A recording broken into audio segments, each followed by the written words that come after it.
This week marks the 65th anniversary of the Montgomery bus boycott and the birth of the modern day civil rights movement.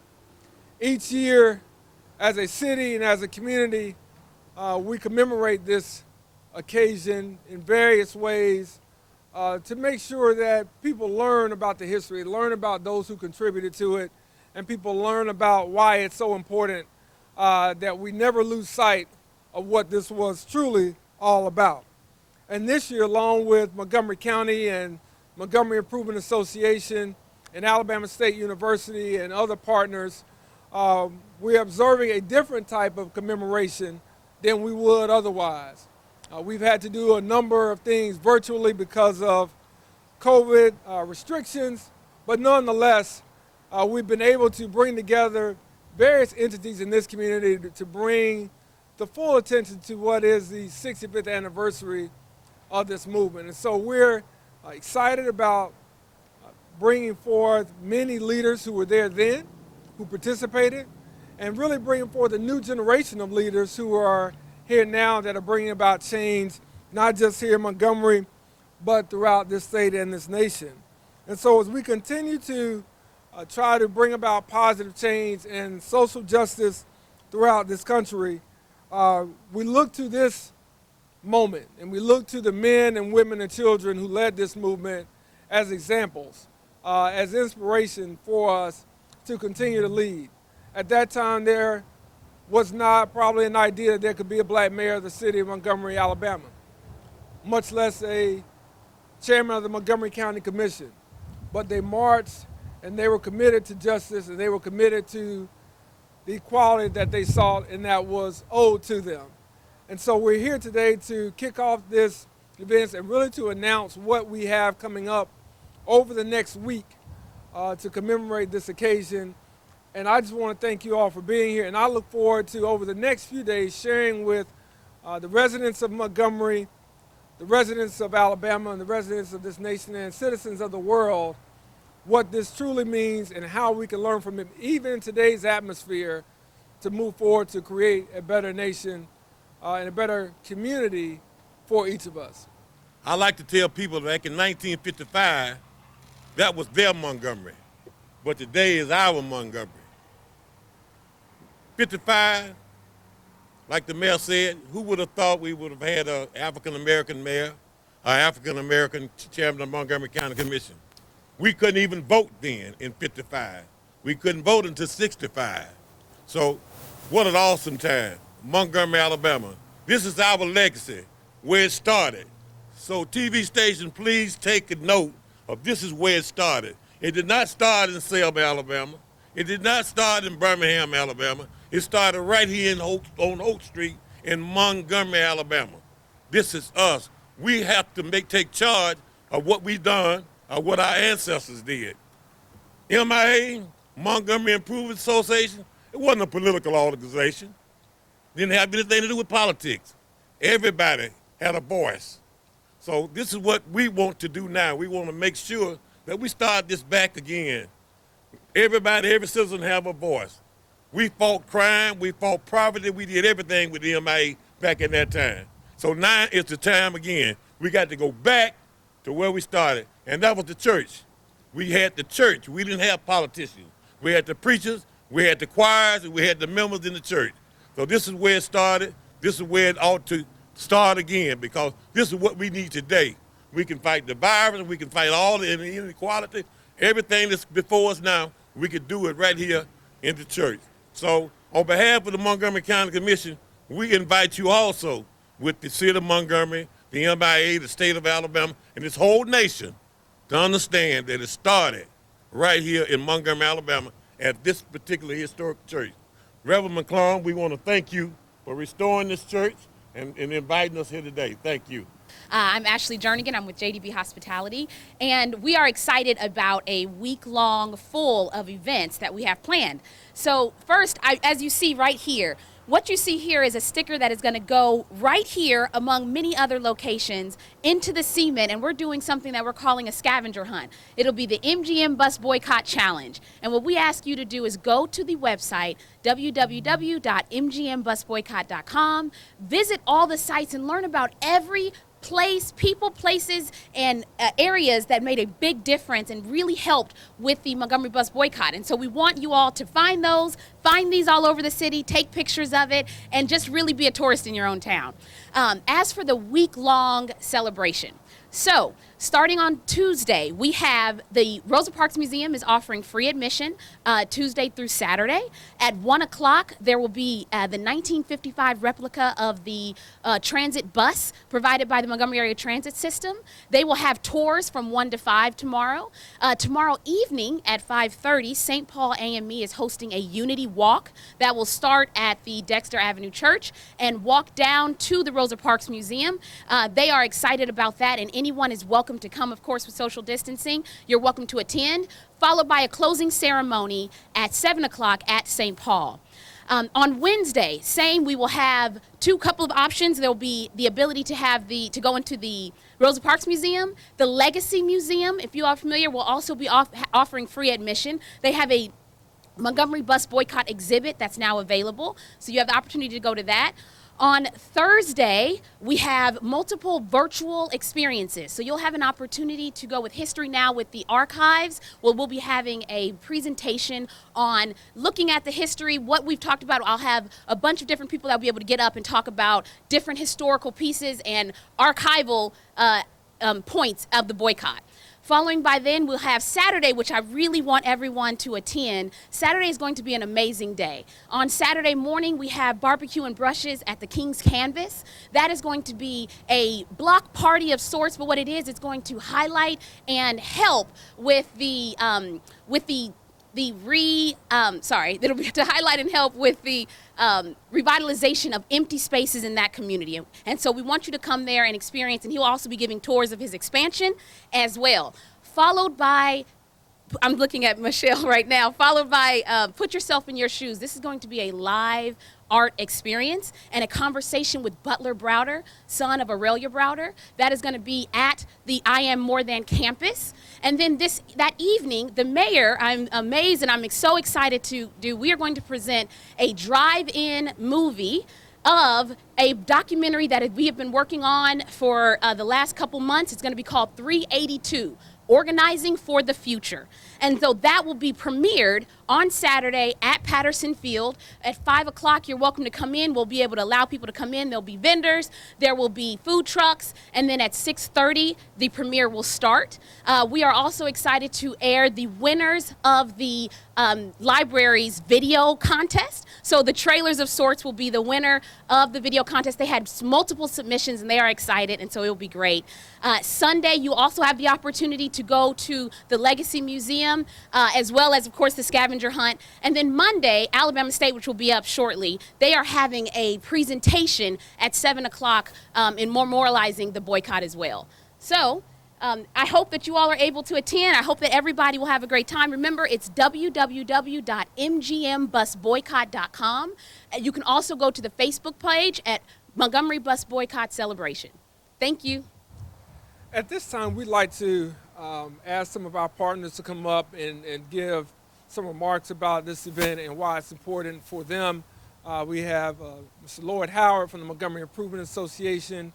We also have Ms. Janice Franklin, Dr. Howard Robbins from Alabama State University. And then we will close out after that with remarks and a prayer from Pastor Dr. McClung.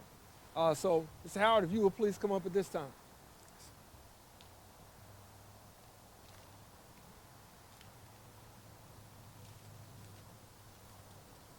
Thank you, Mary Reed.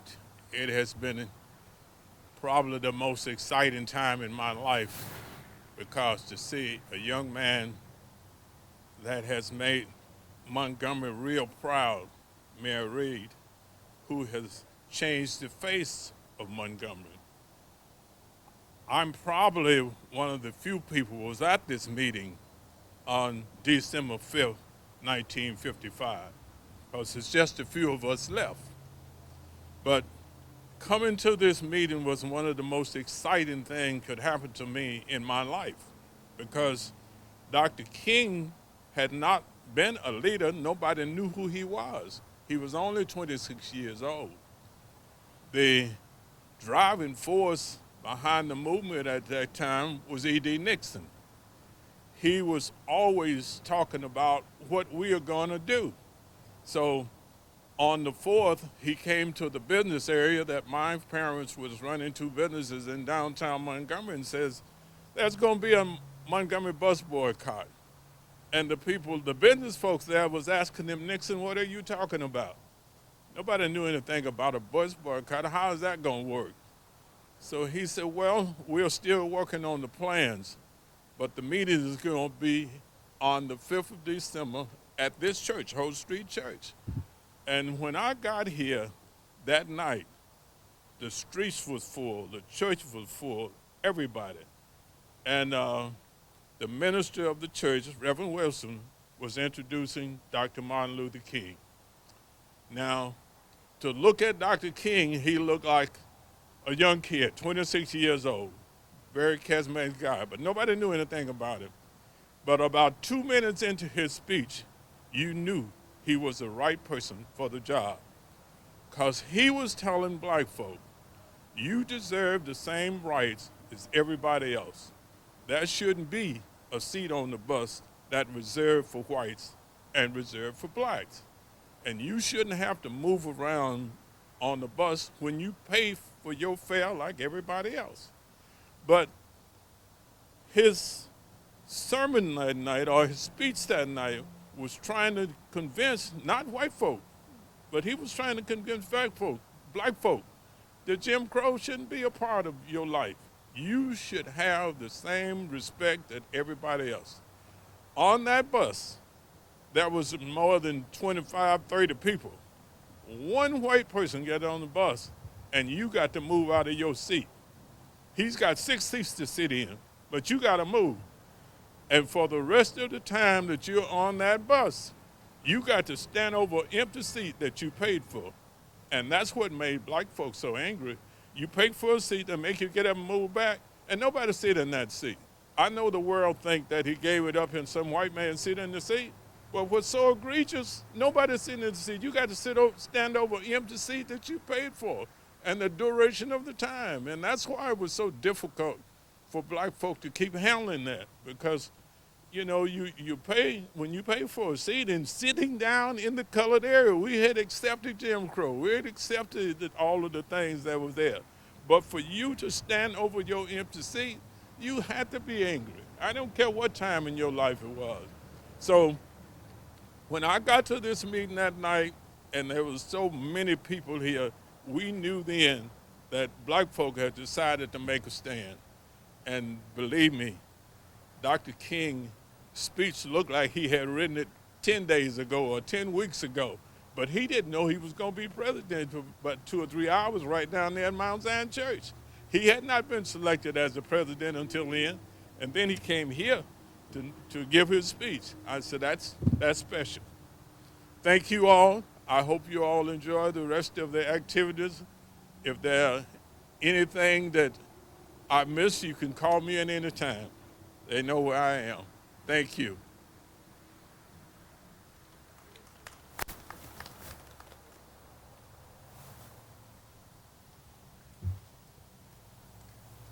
You know, I think that when you have leadership like that that's still here, that truly is a blessing for us as a community.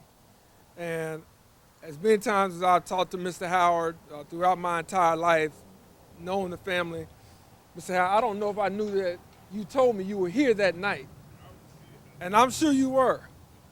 Now I know why you such a great repository of knowledge and information. And we are just blessed to have you as a member of this community, still involved, still leading the Montgomery Improvement Association. And I think when you can have firsthand stories like that, it really debunks a lot of the mythology and a lot of the other narratives that have been created when you have people that were right here at such a young age being involved. And I think, again, that's an example. That should be an inspiration that activism and doing what's right has no age limit. It has no minimum height requirement. You just have to have the heart and the courage, and to have Ms. Lloyd Howard be able to share that with us is something that I hope truly we will send out and we will share. And I hope is really what's captured out of all of this, to have people like that still in this community, giving back and still leading. I could talk for days about that, but thank you so much for those comments, Mr. Howard. Thank you for your leadership. Dr. Robinson, Ms. Franklin, other partners from Alabama State University, we'd love to have you all come up and introduce yourselves and explain and talk about your partnership in this event, in this course of events as well. Thank you all so much. We are so happy to be here representing Alabama State University and our president, Dr. Quentin Ross. I'm project director, Janice Franklin, for the National Center for the Study of Civil Rights and African American Culture at Alabama State University. We are happy to be a part of this historic occasion and to join in with other city partners across this great city of Montgomery. We're happy to be on these hallowed grounds of Hope Street Baptist Church. Our mission in the National Center is to serve as a research center and a repository for information relative to the modern civil rights movement. Our university was on the front lines, as well as our students and faculty, of all of the great movements for the modern civil rights movement. I would like to call up our historian, Dr. Howard Robinson, and also Ms. Destiny Williams, who is our manager, who will talk about our events. We host an annual mass meeting program each year. And with it, we look at the activities of the mass meeting, the historic events that occurred connected with that mass meeting, and she will talk further about that. Thank you very much. Good afternoon. One of the things that I'd like to sort of provide some context for is Lloyd Howard talked about being at this church and seeing that Dr. King sort of emerge as a leader, not only in Montgomery, but a leader in the nation, and really a worldwide leader of social justice, the social justice initiatives, of the 1950s. But to provide a little context, and I'm proud to be an alum of Alabama State University, but it has a long tradition and one that's steeped in the modern civil rights movement. In the Montgomery bus boycott particularly, we see that there was a significant role played by women, black women. We have the origins of the Women's Political Council in 1946 by Professor Mary Fairburks at Alabama State University. By 1950, the leadership of that organization had changed hands and was in the hands of Joanne Robinson. And these women, middle-class women who typically didn't have to ride the bus, but on those occasions where they did or they encountered the bus, they had very negative experiences. And they started to talk to other women and realize that these experiences were shared almost to the man or to the woman. Black people in Montgomery could talk about some of the injustices that they experienced on Montgomery buses. And so the women organized really over the course of a year. In 1955 alone, at least 4 black women were arrested for violating the segregation ordinance on Montgomery buses. And that culminates with the arrest of Rosa Parks. And it's the women of the Women's Political Council that translates that arrest into a formal protest. They had already planned a protest. They had been looking for and wanting to push for protests with the arrest of Mary Louise Smith and Claudette Colvin and Janet Reese, all in the years before 1955, that December day. And so they called a meeting of the women, and they decided that they would move forward on this bus boycott. And Joanne Robinson, the president of the WPC, she calls Fred Gray and Edie Nixon. And they said, it's time to act. We're going to move on this bus boycott. And so the men and Edie Nixon convened a meeting.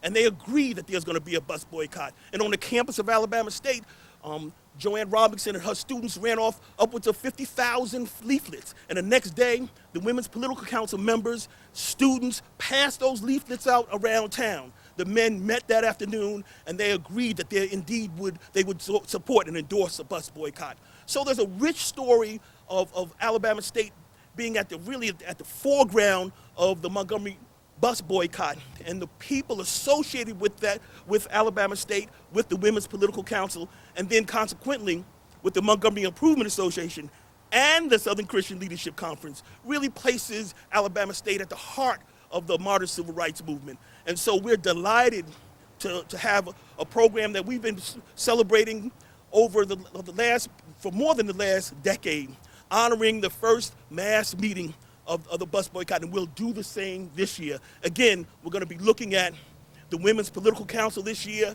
and we'll look at the litigants in the Browder versus Gale case that really ends the Montgomery bus boycott. And Miss Destiny Williams will provide more information about that event this December. Good afternoon. Well, the National Center for the Study of Civil Rights and African American Culture at Alabama State University is extremely excited to host its annual Ralph David Abernathy Lecture Series commemorating the 65th anniversary of the Montgomery bus boycott. As Dr. Franklin and Dr. Robinson have mentioned, we always look at the mass meeting of the Montgomery bus boycott and hosting this program on the first Monday in December, the historic date that event was actually held at this facility right behind us. And so this year, our event will be hosted virtually. It'll premiere on on Facebook, and it'll also premiere on YouTube. So follow us at Civil Rights Center on Facebook to find out more about that event. This year, our keynote speaker is Reverend Renee Kessler. She is Associate Minister at Mount Calvary Baptist Church and President of the Beck Cultural Exchange Center in Knoxville, Tennessee. As Dr. Robinson mentioned, we have a series over the past 10 years where we have issued resolutions to individuals, organizations, businesses, and others who participated in the Montgomery bus boycott. And this year, we'll issue resolutions to leading members and charter members of the Women's Political Council and the Browder versus Gale plaintiffs.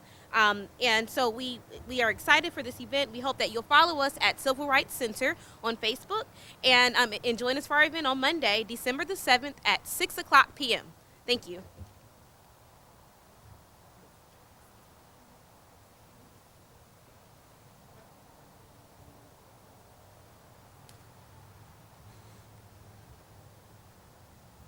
Thank you to everyone from Alabama State University for the work that you've done on this and for your partnership, for your involvement, for all the contributions that you made to the city of Montgomery every day. We really are grateful to have you as a partner. We look forward to all the events that you will be hosting this upcoming week and just some of the information that we'll be able to learn as well.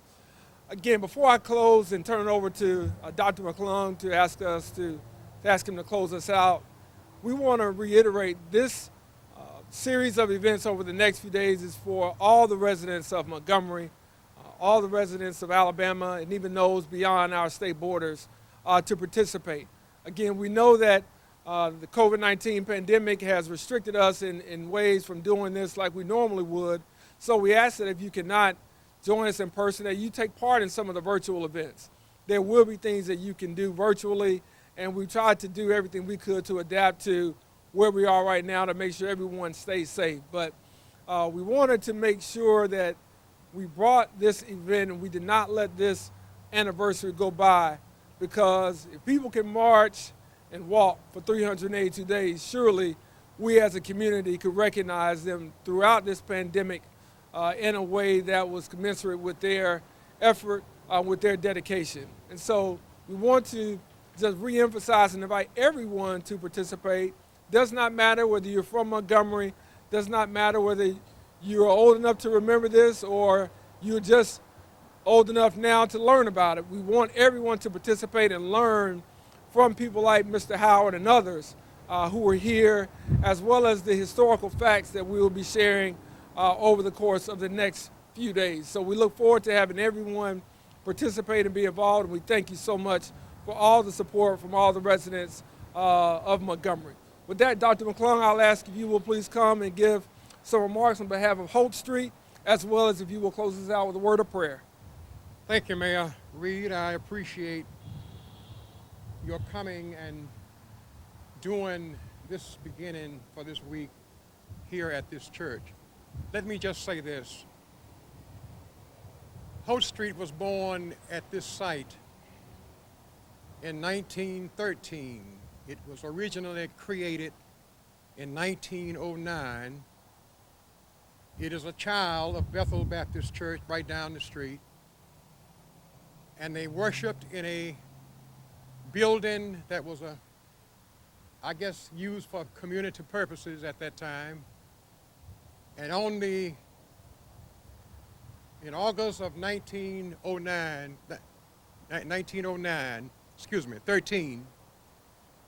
Isaac Fountain, who was pastoring Holt Street at that time, was not only the pastor but the builder of the original church. It is still sitting on the same spot that the church was created here with I.S. Fountain as its founding pastor. Yes, it has had some problems. It's been rebuilt 3 times along the way. And even though we're in the process now of rehabilitating it for future purposes, we've suffered. We gave our privileges to the community at large on the day in 1955, December 5th, 1955, to allow the bus boycott to be launched from this place. The first rebuilding of it had to come after it was burned because it was given to that purpose. Arthur Wilson, who pastored here 50 years, came here as pastor in 1939. That was the year that Willie McClung was born. So God must have had something for us to do in succession in this place. In 1955, McClung graduated from Ellisville High School. It was Somerville Industrial at that time, and then had no knowledge of what was happening here in Birmingham, in Montgomery, because I went to Birmingham. Went to Miles College and was ordained by Reverend Fred Shuttlesworth at Bethel Baptist Church. And so my life has been steeped in civil rights, all of it. I have given all of the time that I could give to the cause of the church at large and the community we served. Don't let it bother you that we moved the church from here to worship service at 1870 South Court Street. It was because we could not buy land around here to expand the church, to do all of the things that God had called us to do. For you have to also remember that at this very site, under Arthur Wilson and Annie Wilson, the first church daycare center in the black community was born.